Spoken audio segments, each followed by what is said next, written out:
கற்றது உலகளவாகவும் கல்லாதது கைமண்ணளவாகவும் இருக்கட்டும். ஒரு பக்கம் பல வருஷ கனவு கல்யாணம் அப்படிங்கிறது. கல்யாணம் ஆகி ஒரு வாரத்துல கட்டின பொண்டாட்டி ஹனிமூன்ற பேர்ல கூட்டு போய் என்கிட்டயே காசு வாங்கி என்னையே கொலை பண்ற விஷயம் அப்படிங்கிறது ஒரு பக்கம் ஒன்று வந்து பார்த்தோம். கட்டின புருஷன்கிட்டயே காசு வாங்கி அவனையே கொலை பண்ணி இன்னொரு பையனோட வாழறதுக்கு இவ்வளவு பெரிய விஷயத்த பண்ண ஒரு விஷயம் ரீசெண்டா தான் பார்த்தோம். இன்னொரு பக்கம் 18 வருஷ கனவு ஐபிஎல் கப் ஜெயிக்கணும் அப்படிங்கிறது. 18 வருஷ கனவை வந்து நினைவாக்குறாங்க ஆர்சிபி டீம். சரி, அதை கொண்டாடுவோமே அப்படின்னு சொல்லிட்டு ஃபேன்ஸ் வந்து ரோட்ல இறங்கி செலிப்ரேட் பண்றாங்க. அந்த டைம்ல ஒரு ஸ்டாம்பேட், அந்த ஸ்டாம்பேட்ல 11 பேர் இறந்து போறாங்க. அதுவுமே இப்ப ரீசெண்டா நம்ம வந்து பார்த்தோம். இதெல்லாம் ஓகே தான், வாலண்டரியா போறாங்க, மாட்டிக்கிறாங்க, எல்லாம் ஓகே தான். டாக்டர்ஸ் படிச்ச டாக்டர்ஸ் வந்து டியூட்டி டைம்லயோ இல்லைன்னா வந்து ஹாஸ்டல், மெடிக்கல் காலேஜ் இருக்கிற ஹாஸ்டல்ல போயிட்டு சாப்பிட்றதுக்கோ ரெஸ்ட் எடுக்கிறதுக்கோ போயிட்டு ஒரு இடத்துக்கு போறாங்க, சாப்பிட்டு இருக்காங்க, இல்லைன்னா வந்து ரெஸ்ட் எடுத்துருக்காங்க. அந்த டைம்ல மேல ஒரு பிளேன் விழுந்து 5 டாக்டர்ஸ் இறந்து போறாங்க. அங்க 5 டாக்டர்ஸ் மட்டும் இறந்து போகல, அதையும் தாண்டி அங்க கிட்டத்தட்ட 230 பேர் 240 பேர் ஆல்மோஸ்ட் எல்லாருமே இறந்து போறாங்க ஒரு பிளேன் கிராஷ்னால. ஓகேங்களா? And at the same time one lucky fellow, ஒருத்தர் மட்டும் உயிர் தப்பிச்சிருக்காரு.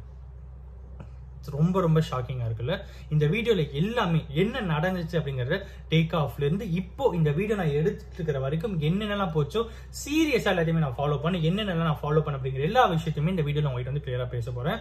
வாங்க டாபிக்ல போலாம். அண்ட் ஹலோ எவ்ரிவன், எல்லாரும் எப்படி இருக்கீங்க? நல்லா இருக்கீங்களா? இன்னைக்கு நான் உங்ககிட்ட பேச போற டாபிக் தான் இவ்வளவு நேரம் பேசிட்டு இருந்தேன். பட் வாங்க போலாம். அகமதாபாத் இருந்து லண்டன் போற ஃபிளைட், டெல்லியில இருந்து அகமதாபாத்துக்கு அதே ஃபிளைட்ல ஒருத்தர் வராரு. அவர் வந்து ஃபிளைட்ல விட்டு இறங்குறாரு. இறங்கின அப்புறம் ஒரு வீடியோ போஸ்ட் பண்றாரு. அவர் போஸ்ட் பண்ண வீடியோ வந்து ஏர் இந்தியாவை டேக் பண்ணி ஒரு வீடியோ போஸ்ட் பண்றாரு. அந்த வீடியோல அவர் சொல்ற விஷயம் என்ன அப்படின்னு பாத்தீங்கன்னா, டேக் பண்ணியே போடுறாரு, ஏர் இந்தியாவை டேக் பண்ணியே போடுறது. நீங்க பாருங்க, நான் இந்த ஃபிளைட்ல தான் வந்தேன், எதுவுமே ஒர்க் ஆகல, வழக்கத்துக்கு மாறா ரொம்பவே ஏதோ ஒரு ஸ்ட்ரேஞ்ச் என்னமே எனக்கு வந்து தெரியுது. டச் ஸ்கிரீன் ஒர்க் ஆகல, ஏசி ஒர்க் ஆகல, ஈவன் த லைட்ஸ் கூட ஒர்க் ஆகல. இதை பத்தி நிறைய விஷயங்கள் என்கிட்ட இருக்கு, கான்டாக்ட் பண்ணுங்க, நான் பேசுறேன் அப்படின்னு சொல்லி ஒரு பேசஞ்சர் டெல்லியில இருந்து அகமதாபாத்துக்கு இப்போ எந்த ஃபிளைட் கிராஷ் ஆச்சோ அதே கிராஷ் ஆன ஃபிளைட்ல வந்து ஒரு பர்டிகுலர் பர்சன் வந்து ஒரு டேக் வந்து போட்டு ஒரு போஸ்ட் போடுறாரு. அவர் போஸ்ட் போட்ட அடுத்த 2 மணி நேரம் 3 மணி நேரத்துல அவர் எந்த ஃபிளைட்டை பத்தி பேசினாரோ அந்த ஃபிளைட் வந்து 850 அடி உயரத்துல இருந்து கீழே விழுந்து நொறுங்கி எரிஞ்சு வெடிஞ்சு உள்ள இருக்கிற மொத்த பேரும் இறந்து போயிடுறாங்க.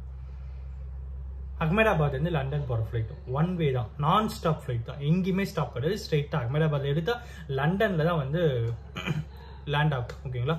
அகமதாபாத் டேக் ஆஃப், லண்டன்ல லேண்ட். ஸோ இதுதான் அந்த ஃபிளைட்டோடைய விஷயம். 11 வருஷமா ஓடிட்டு இருக்கிற ஒரு பர்டிகுலர் ஃபிளைட்.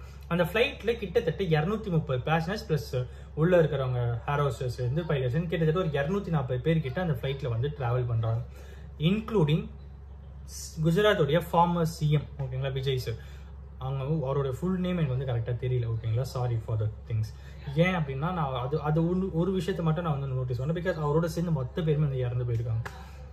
ஸோ ஃப்ளைட் வந்து டேக் ஆஃப் ஆகுது. டேக் ஆஃப் ஆன அடுத்த கொஞ்ச நேரத்தில் ஒரு 5 நிமிஷம் தான் இருக்கும். சடனா உள்ள இருந்து நிறைய பேர் கத்துறாங்க, உள்ள என்னமோ ஃபயர்லாம் வருது. அப்படியே ஃப்ளைட்டு கீழே இறங்கி உடஞ்சி வெடிஞ்ச டைம்ல உள்ள ஃபயர் அது இதுன்னு சொல்லிட்டு பயங்கரமா வந்துடுது. ஸோ அதுக்கப்புறம் வந்து சென்சேஷனல் நியூஸ் ஆகுது. பிகாஸ் ஒரு ஃப்ளைட், குஜராத்ல ஒரு ஃப்ளைட் வந்து ஒரு பக்கம் வந்து காணாம போல வெடிஞ்சு போயிருக்கு. ஸோ நிறைய தரப்பு மக்கள் நிறைய விஷயங்கள் பேசிட்டு இருக்காங்க. ஒரு பக்கம் வந்து கம்யூனிட்டி பேஸ்டா, இந்த கம்யூனிட்டி இருக்கிறதுனால இப்படி ஆச்சு அப்படின்னு, இன்னொரு பக்கம் பாலிடிக்ஸ் பேஸ்டா, இவர் இங்க ரூலிங்ல இருக்கிறதுனால இந்த மாதிரி ஆச்சு அப்படின்னு சொல்லிட்டு ஒரு பக்கம் தரப்பு. இன்னொரு பக்கம் வந்து என்ன அப்படின்னு பாத்தீங்கன்னா, இந்த ஃப்ளைட்டு சரியில்லை, அது ஜென்யூன் தான், இந்த ஃப்ளைட் சரியில்லை, முன்னாடி நாங்கள் சொல்லிட்டு வந்து யாருமே கேட்கல அப்படிங்கிற மாதிரி ஒரு தரப்பு. ஸோ ஏகப்பட்ட விஷயங்கள், ஏகப்பட்ட திங்ஸ் வந்து ஒரு பக்கம் வந்து போயிட்டு இருக்கு. இதுல குஜராத்தோடைய ஃபார்மர் சிஎம்மும் உள்ள போயிருந்தாரு, அவரும் இறந்திருக்காரு அப்படிங்கிறதும் ஒரு விஷயம். பிரிட்டனை சேர்ந்து 53 பேர் வந்து இறந்திருக்காங்க. அதுல 2 பேர் ரீசெண்டா போஸ்ட்டும் போட்டிருக்காங்க. இந்த ஃபிளைட் ஏறதுக்கு முன்னாடி ஒரு போஸ்ட் போட்டுருக்காங்க. 2 பேர் ஏர்போர்ட்ல இருந்து நாங்கள் குட் பை இந்தியா, நாங்கள் வந்து லண்டனுக்கு போறோம் அப்படின்ட்டு ஒரு போஸ்ட் போட்டு உள்ள போனாங்க. பாவம், ரொம்ப ரொம்ப பாவம். அவங்க இப்போ இல்லவே இல்லை. ஓகேங்களா? அவங்க இப்போ நம்ம கூட இல்லை. ஸோ 230 பேர்லேருந்து 240 பேர் வரைக்கும் தவறி இருக்காங்க அப்படிங்கிறது வந்து ரொம்ப ரொம்ப கஷ்டமான ஒரு விஷயம். அண்ட் எல்லாத்துக்கும் மேலே ஒருத்தருடைய தலை மட்டும் ஒரு அந்த ஆக்சிடென்ட் நடந்ததுலேருந்து ஒரு 300 மீட்டர் டிஸ்டன்ஸில் ஒரு லேடியோட தலை மட்டும் ஊந்து கிடக்குது. அதை நிறைய பேர் வீடியோ எடுத்துகிட்டு இருந்தாங்க. ஸோ அதுவும் என்னால் அங்கே வந்து பார்க்க முடிஞ்சது. ஒரு கும்பலாக மொத்த பேருடைய பாடிஸ் ஒரு இடத்துல இருந்து அதை ஒருத்தர் வந்து வீடியோ எடுத்து போட்டுருந்தாங்க. அதுவுமே என்னால் வந்து பார்க்க முடிஞ்சு. கிட்டத்தட்ட இன்னைக்கு நைட் எனக்கு தெரியல எப்படி நான் தூங்க போகிறேன்னு கூட தெரியல. அந்தளவுக்கு ரொம்ப கஷ்டமான ஒரு விஷயம் அப்படின்னே சொல்லலாம். அந்த 240 250 பேரோட குடும்பத்துக்கு என்னுடைய ஆழ்ந்த அனுதாபங்கள். அண்ட் ஒருத்தர் மட்டும் உயிர் தப்பிச்சார். 11A சீட் நம்பர் அதில் இருந்த அவர். ஸோ ஒரு எமர்ஜென்சி எக்ஸிட் மூலயமா ஃப்ளைட் கீழே இறங்குற டைமில் டக்குன்னு உடச்சி வெளியே குதிச்சு அவர் வந்து தப்பிச்சிருக்காரு. ஸோ அவர் வந்து அதுக்கப்புறம் அவங்க நார்மலாக நடந்து தான் போனார். அப்புறம் அவருக்கு வந்து ஃபர்ஸ்ட் எய்ட்லாம் கொடுத்து இப்போ ஹாஸ்பிட்டல் ஒரு ட்ரீட்மெண்ட் எடுத்துருக்காரு. பிளாக் பாக்ஸ் பக்கம் வந்து தேடிட்டு இருக்காங்க.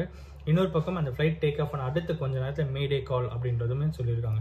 மேடே கால் என்ன அப்படின்னு பார்த்தீங்கன்னா பைலட்ஸோட டேர்ம்ஸ் படி இந்த ஃப்ளைட் இனிமேல் காப்பாற்ற முடியாது, இந்த ஃப்ளைட் என்ன ஆகும்னு எனக்கு தெரியல அப்படின்னு சொல்கிறது தான் மேடே கால் அப்படின்னு சொல்லிட்டு நோட்டிஃபை பண்ணுவாங்க. ஸோ அதுவும் ஃப்ளைட் டேக் ஆஃப் ஆன அடுத்த கொஞ்ச நேரத்தில் அடுத்த 4-5 நிமிஷத்தில் அந்த மேடே காலம் வந்து அடுத்து 2 நிமிஷத்தில் இவ்வளோ பெரிய விஷயம் வந்து நடந்திருக்கு. ஸோ இந்தியாவை உலகமே திரும்பி பார்த்துட்டு இருக்கிற ஒரு பர்டிகுலர் விஷயம் இது. அண்ட் எல்லாத்துக்கும் மேலே ஒரு பக்கம் டெரரிஸ்ட் அட்டாக் ஏதாவது இருக்குமோ அப்படிங்கிற எல்லா தரப்புலுமே இன்வெஸ்டிகேஷன்ஸ் ஒரு பக்கம் வந்து போயிட்டு இருக்கு.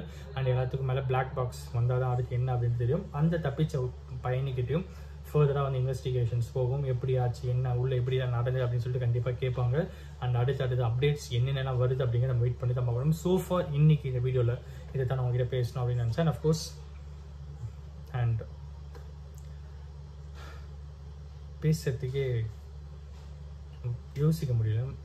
அவ்வளோ பேருடைய ஒரு குடும்பம் கனவு. வேலைக்கு நிறைய பேர் போயிருப்பாங்க, புதுசாக ஃபாரினில் போயிட்டு வேலைக்கு சேரணுன்ற நிறைய பேர் போயிருப்பாங்க. அண்ட் இன்னும் ஒருத்தர் அவங்க என்ன அப்படின்னு பார்த்தீங்கன்னா ஒரு விமன். அவங்க வந்து அந்த ஃப்ளைட்டில் ஏறதா இருந்த ஒரு விமன். அவங்க ஃபார்ச்சுனேட்லி தப்பிச்சிருக்காங்க. எப்படி தப்பிச்சாங்கன்னா அவங்க ஃப்ளைட்டுக்கு டிலேவாக போயிருக்காங்க. ஸோ 10 நிமிஷத்துக்கு முன்னாடி அந்த ஃப்ளைட்டில் அவங்க ஏறி இருந்தால், அவங்க 10 நிமிஷத்துக்கு முன்னாடி அவங்க ஏர்போர்ட்டுக்கு வந்திருந்தால் அந்த ஃப்ளைட்டில் அவங்க ஏறி இருப்பாங்க. அந்த ஃப்ளைட்டில் ஏறி இருந்தால் இப்போது அவங்க நிலைமை எப்படி இருந்திருக்கும்னு சொல்லிட்டு என்னால் சொல்ல முடியல.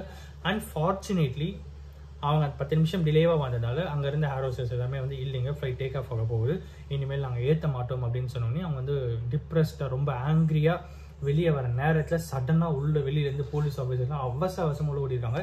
என்ன இது அப்படின்னு கேட்கும்போது அவங்க போகிறதா அந்த ஃப்ளைட்டு வந்து வெடிச்சிருச்சு அப்படின்ட்டு அவங்க கேட்ட அந்த பர்டிகுலர் விஷயம். யோசிச்சு பாருங்க, நம்ம பேசஞ்சராக ஒரு இடத்துல நின்றுட்டு இருக்கோம், நம்ம ஏதோ ஒரு டிலே டிராஃபிக் டிலேவால், அந்த அஃப்கோர்ஸ் அவங்களுக்கும் டிராஃபிக் டிலே தான், டிராஃபிக் டிலேவால் நீங்கள் போக வேண்டிய ஃப்ளைட் வந்து உங்களால் வந்து போக முடியல. நீங்கள் ரிட்டன் வந்து நீங்கள் திரும்பி உங்கள் காருக்கு வந்து உங்கள் வீட்டுக்கு வர நேரத்தில் ஓடி போகிறாங்க. என்ன பார்த்தா நீங்கள் போகிற அந்த ஃப்ளைட் வந்து வெடிச்சிருச்சு அப்படின்னு சொன்னால் எப்படி இருக்கும்?